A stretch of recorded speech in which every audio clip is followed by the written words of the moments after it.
요한복음 8장 1절에서 11절입니다. 그 유명한 가늠한 여자 이야기입니다. 예수님이 예루살렘에 계실 때 일어난 이야기예요. 예수님이 예루살렘에 가시면 낮에는 예루살렘에 계시다가 이제 주로 성전에서 말씀을 전하시고요. 밤에는 예루살렘에서 나오셔 그 감난산 자락에 있는 벳박에 베다니 이곳에 가셔서 쉬셨습니다. 주무시고 그리고 아침에 다시 예루살렘으로 들어가시고 그 2절 보면 예수님이 아침에 성전으로 들어가셨다. 예루살렘에 가시면 성전에서 말씀을 전하셨어요. 그 성전에 사람들이 가장 많이 모이거든요. 특히나 이런 명절 때는 엄청난 사람이 모입니다. 예수님의 말씀을 가르치는데 서기관과 바리새인들이 한 여자를 끌고 오는데 음행 중에 잡힌 여자입니다. 음행 중에 잡힌 여자. 음행 중에 잡힌 여자. 그 음행이라 말하고 뒤에 간음하고 똑같은 단어입니다. 음행 중에 잡힌, 간음하다가 현장에서 잡힌 그 간음과 음행이 같은 그 헬라 단어예요. 네, 음행이 뭔지 아시죠? 내 남편 두고 딴 남자, 아니면 내 여자 두고 딴 여자, 성적인 죄입니다. 이런 성적인 죄는 성경에서 엄하게 벌 줘요. 돌로 쳐 죽이라고 합니다. 특히나 이렇게 현장에서 잡히면 재판할 거 없어요. 그냥 바로 돌로 쳐 죽이는 그런 사회입니다. 그 여자가 잡힌 겁니다. 현장에서란 말은 장소를 말한 게 아니고 음행을 하는 중에 잡혔다는 겁니다. 이 사람들이 예수님에게 와서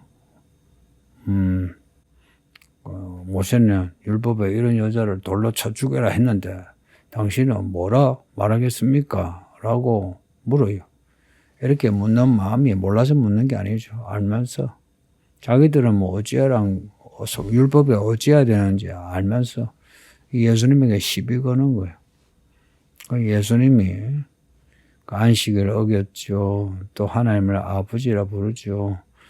이들 바리새인 서기관들 생각에 예수가 이 율법을 모르거나 율법을 파괴한다 생각한 거예요. 그러니 이 가늠한 여자에 대해 율법에 분명히 있는 그런 처벌 규정 그걸 알고 이 나사렛 예수가 무슨 말을 하나 만일에 조금이라도 어긋나면 고발하려고요.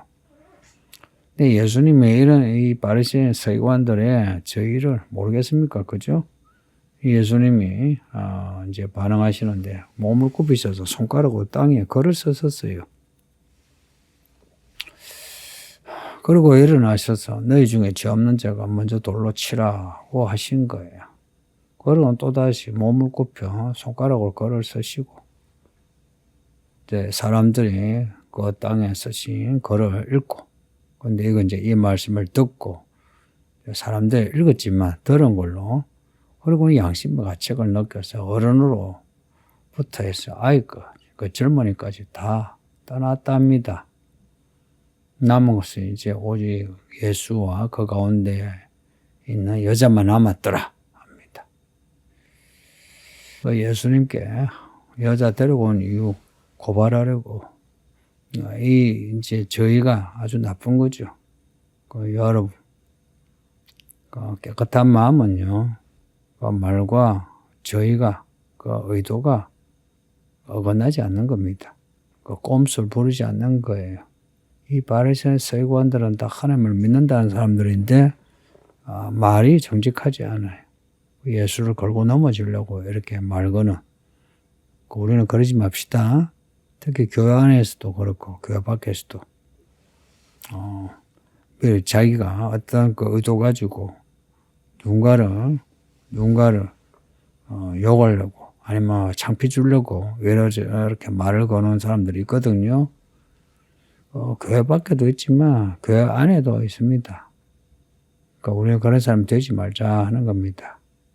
그런 사람의 특징은 항상 자기는 잘났다, 자기는 믿음 좋다 하는 사람들입니다. 그러면서 이제 타인에 대해서 아주 신랄하게 욕을 하죠. 뭐 그럼에도 이제 이 사람들이 지금 예수님이 쓰신 걸, 그걸 하신 말씀을 듣고 갔다 하는 게 또한 또 놀랍습니다. 이 요즘 사람들 같으면은 뭐 가겠습니까?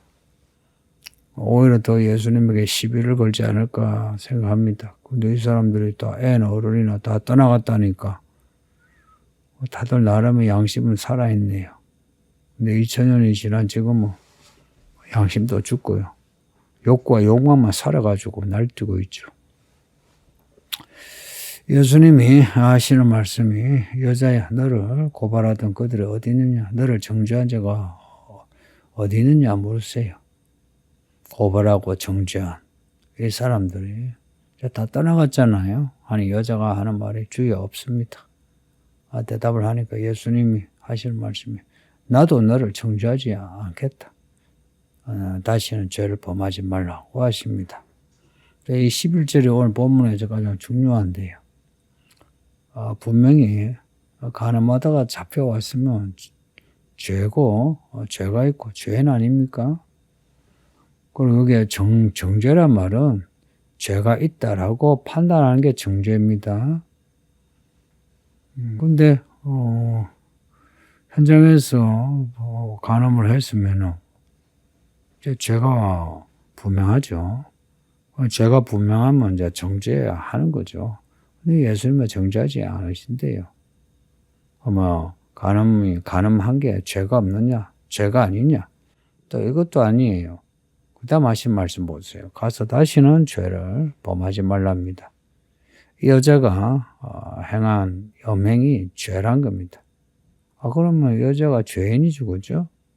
그 정죄받아야 하는 죄인이죠. 이 여자의 죄를 덮어주는 게 아니고요. 이 여자의 죄는 죄로 분명히 하고 다만 정죄하지 않는다는 겁니다.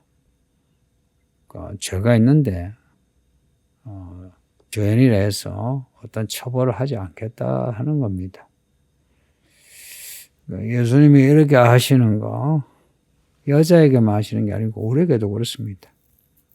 음행 말고라도요. 우리가 욕하고 뒷담하고 엄탕하고 우리가 살면서 별별 죄를 짓죠. 자신에 대해서는 내로남불이 돼가지고 좀 유한데 타인에 대해서는 어때요? 엄청나게 엄격하죠, 그죠? 근데 예수님은 여자의 죄를 정죄하지 않는 것처럼 지금 우리의 죄도 정죄하지 않으십니다. 죄가 없다는 게 아니고요. 죄를 정죄하지 않으십니다. 죄를 정죄하지 아니하고 다시 갱신할 기회를 주시는 거예요. 다시는 죄를 범하지 말라는 이 말씀 무슨 말씀인지 생각해 보세요. 그 여자의 죄를 죄라고 말씀하시는데 다만 정죄는 하지 않아요. 그럼에도 죄를 범하면 안 된다는 겁니다. 또 질문이 나올 수 있겠죠.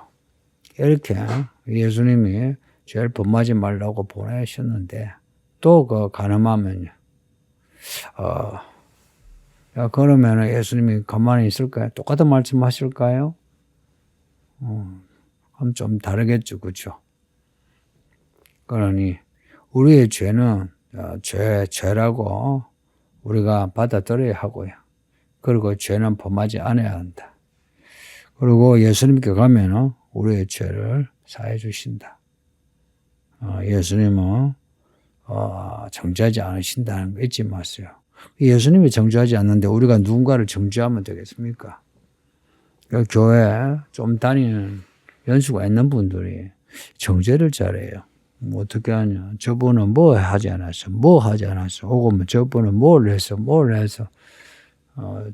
죄가 있다 하고 뒷담하고 욕하고 그래요. 그런 분들의 특징은 자기는 괜찮다는 분들에게죠. 그렇죠? 근데 여러분이나 저는 안 괜찮으니까 함부로 정죄하지 마세요. 그렇다고 해서 죄가 아니다 이렇게 하면 안 되고요. 죄는 죄인데 정죄하지 말라는 겁니다. 우리가 누군가를 정죄하면 나중에 하나님이 우리를 정죄하게 돼요. 우리가 가지고 있는 기준 가지고 우리를 정죄하게 돼요. 그러니 누군가를 정죄하지 않는 것은 예수님이 우리를 정죄하시는 걸 그걸 막는 길이기도 해요. 우리가 누군가를 예수님이 우리를 정죄하지 않으셔서 우리가 누군가를 정죄하지 않고 또 우리가 우리에게 죄 지은 자를 용서하니 예수님이 또 우리 죄를 용서하고 이런 겁니다. 이게 믿음의 세계예요. 가끔이 아니라 자주 교회 안에 분열이 있으면 법대로 하자 그래. 법대로 하려면 이 여자 죽었죠. 근데 예수님이 법으로는 이 여자가 죄낸 걸 확실하지만 안 죽이신 거예요. 이게 무슨 의미인지 좀 생각하면서 삽시다. 교회에서 좀 똑똑한 척 하는 분들이 있는데 사실 그 똑똑한 게 아니고 악한 거예요. 하나님의 그 공의에 대한 지식은 없이 공의로운 하나님이신 거는 모르고 자신이 생각하는 그런 잣대 가지고 사람을 이렇게 죄고 저렇게 죄는 거는 죄입니다. 그게 진짜 죄예요. 그러니 죄를 범하지 말고요. 이런 죄든 저런 죄도 죄 범하지 말고 특히나 우리가 죄 짓다가 사람들에게 들통나면 하나님의 이름에 먹시라는 거죠. 그렇게 하지 마시고 평생 사는 날 동안에 죄 범하지 않도록 조심하고 또 누군가에 대해서도 죄를 함부로 정죄하지 않기를 예수 이름으로 축복합니다. 아버지 하나님 감사합니다. 주의 말씀을 읽고 들으시는 우리 모든 성도들의 우리 예수님이 우리 위하여 십자가 피 흘려 죽으시고 우리의 죄를 사해 주신 거 알게 하사 항상 예수님께 나아가 죄사함의 은혜를 얻게 하여 주옵소서. 어느 누구도 우리 성도들을 혹은 누군가를 비판하고 욕하고 뒷담화하는 그런 악하고 어리석은 짓을 하지 않게 해주세요. 감사하고 예수님 이름으로 기도하옵나이다. 아멘.